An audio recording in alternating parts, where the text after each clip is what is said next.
মৌলানা মেহমুদ আসাদ মদনী চাহেবেও এতিয়া দালাল হৈ গ'ল। এতিয়া UDFৰ অন্ধভক্তকেইটাই কিমান তললৈ নামিব পাৰে ৰাজনীতিৰ স্বাৰ্থত। ইমান লেতেৰা তহঁতৰ চোচ, ইমান লেতেৰা তহঁতৰ চোচ। গাদ্দাৰ চালে জাতিটোক লৈ গাদ্দাৰী কৰিছ। এতিয়া ইমান দিন মাহমুদ মদনী ভাল আছিলে, ইমান দিন আৰশ্বাদ মদনী চাহাবক তোমালোকে দালাল কৈ আছিলা। আৰশ্বাদ মদনী চাহাবক দালাল কৈছে। ইমান ডাঙৰ ইমান অপৰাধ এইসকল ব্যক্তি। মোৰ ওচৰত মই স্ক্ৰীনশ্বট মাৰি থৈ দিছোঁ, যিসকলে গাদ্দাৰে, মই গাদ্দাৰ বুলি কৈছোঁ, যিসকল গাদ্দাৰে মৌলানা আৰশ্বাদ মদনী চাহাবক দালাল বুলি কৈছে, সেইসকলেই আজিৰ দিনত এতিয়া আকৌ মেহমুদ মদনী চাহাবক গাদ্দাৰ বুলি কৈছে। আৰু মেহমুদ মদনী চাহাবক কৈছে মেহমুদ মদনী কোন হয়? আৰশ্বাদ মদনী আৰু মেহমুদ মদনী কোন হয়? তেওঁলোকৰ কি অসমবাসী গোলাম নেকি? এনেকুৱা ধৰণৰ প্ৰশ্ন কৰিছে। মোৰ ওচৰত সব স্ক্ৰীনশ্বট মাৰি মই ৰাখি থৈছোঁ। আপোনালোকৰ যদি কাৰোবাৰ চাবলৈ দৰকাৰ আছে আপুনি মোক ব্যক্তিগতভাৱে আপুনি মেছেজ কৰক, মই আপোনাক এইখিনি আপোনাক দেখুৱাম যে আৰশ্বাদ মদনী চাহাব এতিয়া মেহমুদ মদনী চাহাব জমিয়তৰ পৰা নোটিছ পালাতো, জমিয়তৰ পৰা নোটিছ পালা। UDF আৰু জমিয়ত তুমি একাকাৰ কৰিব বিচাৰা। তোমালোকে জমিয়ত আৰু UDF এটাই বুলি ভাবিছা। জমিয়তে এতিয়া নোটিছ কৰি দিলে যে তোমালোকে সাম্প্ৰদায়িক কৰি আছা, তোমালোকে জাতিটোৰ মাজত মেৰু বিভাজন কৰি আছা।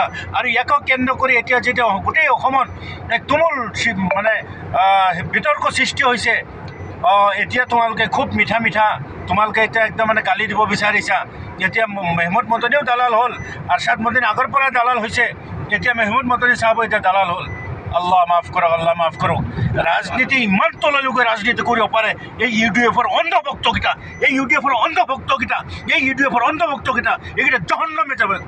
ইমান খবিজ মানুহ থাকে নেকি? মানুহক লৈ ৰাজনীতি কৰিব লাগিছে, তহঁতি ৰাজনীতি কৰ। নোটিছ আহিছে, নোটিছৰ জবাব দিয়া। তোমালোকে কাৰোবাক মেহমুদ মদনীক দালাল বুলি ক'বা, তোমালোকে আৰশ্বাদ মদনীক দালাল বুলি ক'বা। ইমান দিন তোমালোকে সেই আৰশ্বাদ মদনী চাহাব, সেই মাহমুদ মদনী চাহাবৰ লগত তোমালোকে চলিলা, খালা বলা। আৰশ্বাদ মদনী চাহাবক চলিলা, মাহমুদ মদনী চাহাবক তোমালোকে তোমালোকৰ হিৰো বুলি মানিলা।